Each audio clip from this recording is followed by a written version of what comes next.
Hello everyone, I am Professor Rekha Murthy of Sai Vidya Institute of Technology. Today I am going to explain the experiment of DSP lab, and the experiment 2 is impulse response of a given system.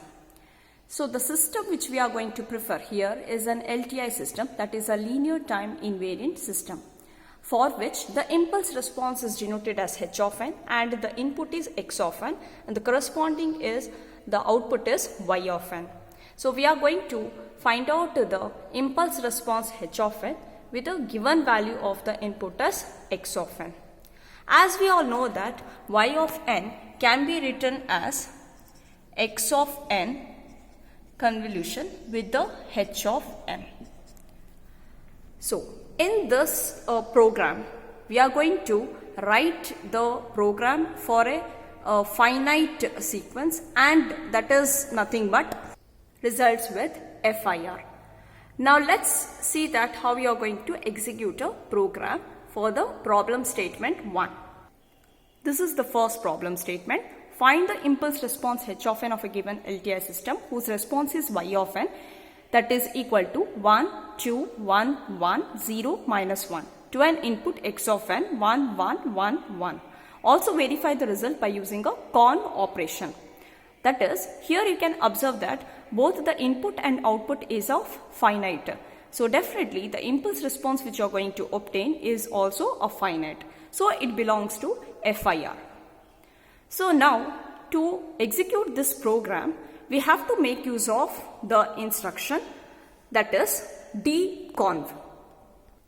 Deconv operation is going to perform both the invertible, because since here LTI system is applicable for both the invertible. We can see that as in the introduction we had seen that y of n is equal to x of n convolution of h of n. The same thing we are going to obtain as h of n can also be written as y of n divided by x of n. So this invertible operation can be performed by making use of a key function that is called as a deconv. So to perform this operation we have to make use of a conv, and to perform this operation we have to make use of a key function in the MATLAB, that is deconv, which is, you can see that whenever you are going to divide any of this sequence, it will provide you some reminder. So we are supposed to write down the syntax of a deconv as the deconv of y comma x. Why? Because we have seen that here this is y of n divided by x of n, y comma x, and this will be equated with the h sequence, and also there will be a reminder which need to be included along with the impulse response. So that will be kept it as an LHS part. So this is the main key function which is going to provide you the output, the impulse response of a given system. Now the remaining instruction we can keep writing before this. So what are the variables, unknown variables? The unknown variables is y and as well as the x. So first we will define the x. So x can be written as x is equal to input, that will be the one of the input to perform this deconv operation. Also the another input is the y. So again we have to define this y. So for performing this operation, both y and x will be considered as an input for a MATLAB. But as per the knowledge, we know that x is an input sequence, y is the output sequence. So this is how we are going to include the inputs. Then after getting this, we have to display it. We need to display it, right? So to display that values, we are going to make use of a key function as a disp. To display the value of to display the value of a h, we can make use of the statement as disp the impulse response of the system is. So this will be the statement which will be appearing in the MATLAB screen, the output screen. Okay, the values which will be obtained is just by making use of this instruction, that is disp of h. So h is going to indicate the value of the impulse response. So the statement which can be written as the impulse response of the system is equal to. Right. After getting this value, we need to represent in the terms of the discrete wise. So that the graphical representation of these h value in a discrete form can be obtained by making use of the key function that is called as a stem. So we are going to introduce one more key function, that is stem. After writing this stem n comma h, it represents that n indicates it's a time index and h indicates it's a impulse response value which is being obtained here after calculating this ratio, right? Now, here in program the unknown thing is n. So how to get that value n? We have to declare the n range from the time index 0 is to 1 with the step of a 1 is to the end time as n minus 1. Again, what is the capital N which you are going to introduce? The capital N will be the length of the h sequence. So we can write down that n is equal to length of h. Length of h. So once we get this h value in terms of a discrete values, right? Now we have to declare the x label and y label in order to make up the graph in a proper way. That is to indicate about what will be the x-axis label and what will be the y-axis label. So to perform that, we have to make use of a key function as x label and y label. X label will be in terms of time index small n and y label will be the amplitude. Also, we can make up one more thing in a graphical representation, that is a title. So we can give a title as an impulse response of a system. So this is about the actual program, how you are going to write it. Now, if you want to perform the verification, that is for finding a convolution, right?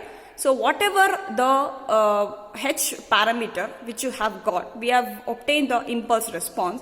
Similarly, we can verify this. By getting the output. So how to get that output y? That is nothing but by making use of y is equal to x convolution of h. So to perform this, we have to make use of a key function as call. So let us take up the verification for this operation. So now we can verify the answer of the output sequence y with a given input h and impulse response. So by performing this conv function. So it will be a conv of x comma h plus the remainder, which will be equated to the y variable. So again, to display that value of the y variable, which key function we have to use? Disp. So again, we are going to make use of a disp yv. And what is a yv? Disp yv. And what will be the title for this yv? Disp of the verified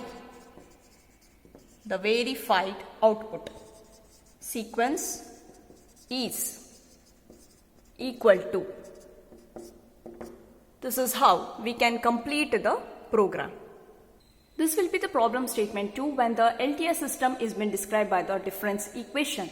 So before we go with that problem statement, as we all know that we can define here the difference equation as a naught into y of n plus a1 into y of n minus 1 plus etc. plus am y of n minus m is equal to b naught of x of n plus b1 of x of n minus 1 plus b2 of x of n minus 2 plus bk of x of n minus k. To perform the z transform, after performing a z transform, we get a h of z. h of z is equal to y of z divided by x of z. So y of z divided by x of z can be defined as b naught when you apply here. So b naught plus b1 into z inverse plus b2 into z power of minus 2 plus etc. bk into z power of minus k. divided by A naught is nothing, that will be considered as a initial condition. So y of 0 is 1. So therefore it will be 1 plus a1 into z inverse plus a2 into z power of minus 2 plus etc. plus am into z power of minus n. So here you can observe that this sequence which is provided, it is of infinite. So it belongs to IIR, right? So infinite impulse response. So in this case, we are going to identify the coefficients of the y, and we can write down the coefficients of y, that is a naught. What is the a naught value here is 1. A1 value is minus 1. And similarly a2 value will be equal to 0.9. What about the b coefficient here? B value is 1, right? So to perform this z transform, we are going to make use of the key function called as imp z. In this program, we are going to make use of imp z. Imp z, that is a z transform of an impulse function, can be written as b comma a comma n. So b will be the x coefficients values, a will be the y coefficient values, and capital N will be the length of the impulse response. Now here we have to declare these inputs. The input is n is equal to input length of the impulse response required is, and b will be the coefficients. Find out the difference equation which is been given in the problem. So you can see here the x coefficient, that is b value is 1. Similarly for a coefficients we have to consider the y. For a value we have to consider the y coefficients. So this will be 1 comma minus 1 comma 0.9. So once we perform this, we can find out the impulse response h of this IIR function. Now we have to represent this value in the graphical, as what we had used the key function as a stem. So the same function key, we are going to make use of it to write the value in a form of a discrete. Stem n comma h. H value will be whatever we can calculate from here, and n value we need to declare here what is n. N equal to 0 is to n minus 1. We can also include the steps also in between, or else you can end it with the capital N minus 1. So what is capital N is what we are going to declare the sequence. So the sequence here you can take it as a 10 sequence, or it can be considered as your 100 sequence. Okay. So after getting the graphical, we have to declare x-axis and y-axis. So we are going to make use of a key function x label and y label, and then we are supposed to declare the what is x label and y label. So x label will be the small n value, and y label will be the impulse response h of n, and the title will be the impulse response of this difference equation. Now after executing this program in a MATLAB, let us observe what will be the output.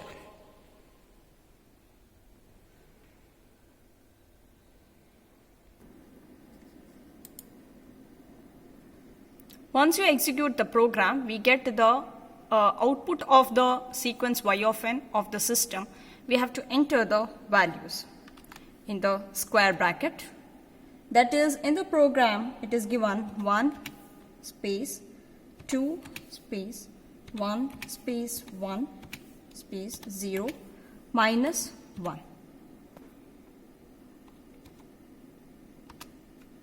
The input sequence also we have to give it, that is 1 1 1 1.